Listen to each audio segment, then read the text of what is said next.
শারদীয়ার অন্যতম আকর্ষণ সংবাদ শিরোনাম প্রকাশিত শারদ সংখ্যা 2024।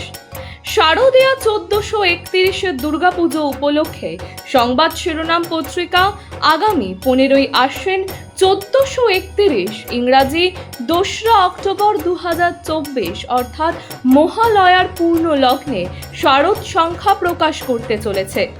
আপনাদের জানাই, এই শারদ সংখ্যায় আপনাদের রচিত গল্প, প্রবন্ধ, নিবন্ধ, ভ্রমণ কাহিনী, কবিতা প্রভৃতি প্রকাশের জন্য আমাদের পাঠাতে পারেন। আপনাদের লেখা অবশ্যই হোয়াটসঅ্যাপে টাইপ করে 87026797 অথবা 9007322922 এই নাম্বারে।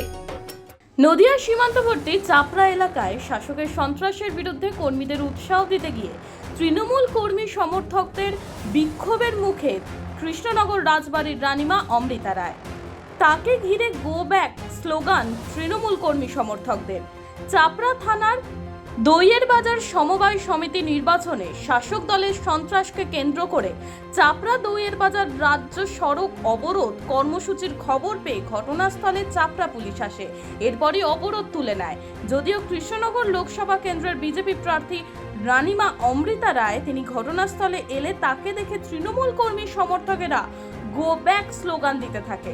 তবে এই ঘটনায় সাময়িক চাঞ্চল্য সৃষ্টি হয়েছে গোটা এলাকা জুড়ে। নদিয়া থেকে মাধব দেবনাথের রিপোর্ট, সংবাদ শিরোনাম।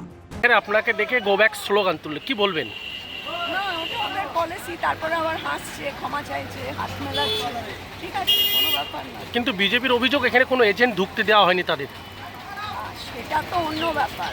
এখন কথা হচ্ছে যে ভোটটা শান্তিপূর্ণভাবে হোক, সেটাই চাই। এবং সব থেকে বড় কথা হচ্ছে মারামারিটা না, কোনো রক্তপাত না। এবং সেই জন্যেই আসা এবং সেই জন্যে কর্মীদের মনোবল করা। মানুষের পাশে, মানুষের সাথে আমরা আছি এই বাংলাতে। আপনারা দেখছেন সংবাদ শিরোনাম। দেখলেন তো অনেক কিছু, এবার দেখুন নতুন কিছু।